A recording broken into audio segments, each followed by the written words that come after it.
So there's a difference between active cooling and passive cooling.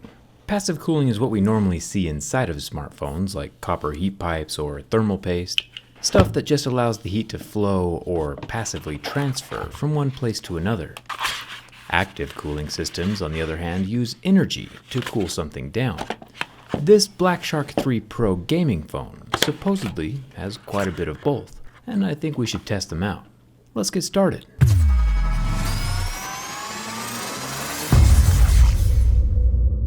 So all of the passive cooling, like I mentioned, is going to be inside of the phone, with the double heat pipes and all that. But here on the outside, we can start checking out the active cooling. This little package can supposedly get colder than ambient room temperatures, but there's only one way to find out for sure. Starting off, we can see that right now the temperature is in the high 70s. As soon as I plug it in, the fan turns on, and the multicolored LEDs start flashing, which of course always boosts HP, FPS, and the LOS of your HUD during an RPG, if you know what I mean. Within 30 seconds of plugging in the BlackShark fan, already the temperature is magically dropping to the low 50s.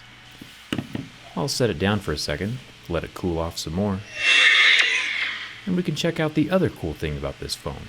We've seen pop-up cameras before, but what about pop-up buttons? 43 degrees. The BlackShark 3 Pro has two motorized pop-up buttons, one at each end of the phone when you're holding it horizontally. They motor on up out of the phone and can be programmed as if you were physically touching any point on the screen. This video isn't sponsored by BlackShark or Hillclimb in any way, I just think it's super cool. The pop-up buttons can supposedly support rising out of the phone 300,000 times, and can be used as a clicky button for more than 1 million times. That's quite a lot of gaming. Our active cooler is now down to 34 degrees, which is pretty crazy. That's as cold as it gets inside of a household refrigerator. We're definitely off to a good start with this guy. The little mount expands to clamp on the exterior of the phone, and probably would work with more phones besides just this one. And that cold surface of the active cooler can help wick away the heat from the phone on a much larger scale than the passive cooling could accomplish all by itself. Especially if it's located right on top of the processor, which might be here dead center in the middle of the phone. Now obviously I'm curious as to how this works, and you are too, or else we both wouldn't be here, together, separately. So let's see what makes this thing tick.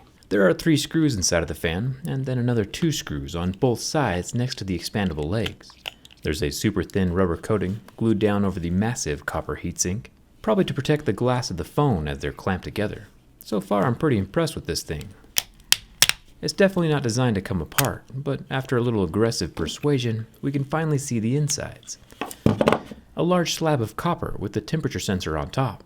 This temperature sensor communicates with the phone, so you can physically see the temperature of the cooler while it's running. 6 more screws hold the fan shroud to the base of the cooler. And this is where things start to get interesting. The entire middle chunk is made from metal. Each single one of these little fins is acting like a heatsink for the top half of the cooler. And you might think that this heatsink is for the phone, but it's actually for the white square we saw underneath. This white square is a thermoelectric cooler. It's a solid-state active cooler that uses electricity to create a temperature difference between 2 conductors. As one side is getting colder, it's pulling the heat away, and the heat has to go somewhere, so the other side of the white pad gets ridiculously hot. And that's why the metal heatsink has to be so large. As long as the cool side of the electric cooler is against the phone, it should work very well at removing heat. We'll have to check out that internal processor placement during the teardown. Now though, I think we should continue with the durability test. BlackShark does make some of the more inexpensive gaming phones, compared to the more expensive guys like Razer and ROG. Fun fact, sometimes the screens of smartphones are also used to dissipate heat, since usually they're pretty thin and right next to the metal frame. Lucky for us, the BlackShark 3 Pro starts seeing scratches at a level 6, with deeper grooves at a level 7. So far so good. There's one 20 megapixel front-facing camera up here in the top bezel, along with the top front-facing stereo speaker. There's a plastic grill up here covering the earpiece, but it looks like it won't ever be falling out on its own. We have another plastic grill down here at the bottom for the other front-facing stereo speaker. No complaints yet. The sides of the phone are made from metal, along with the dedicated gaming button slider, which puts you in a do not disturb mode for playing solitaire or whatever the kids are playing these days. Am I out of touch? I think we can all agree, though, that there's no more Pokemon Go until this Corona thing is over. The raising side buttons are made from plastic, on the top at least. I'm looking forward to the teardown to see how these work from the inside. And what is this? A gaming phone with a headphone jack? I guess if an audience is loud enough, BlackShark does listen. And here it is again, back, the headphone jack. Thumbs up for that. On the far side, we have the volume rocker and SIM card tray. There is no water ingress protection rating on this phone, and it also does not have expandable memory. There is USB-C charging at the bottom that's capable of 65-watt fast charging, which I think is one of the more powerful chargers we've ever seen. No gaming phone is complete, though, without a light-up logo on the back, and the glass is also textured. None of that smooth, slippery business. The glass portion of this phone doesn't actually even cover the whole back panel.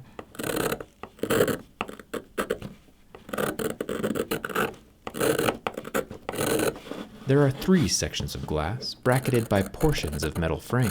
Super strange design, which is going to make the teardown all the more complicated.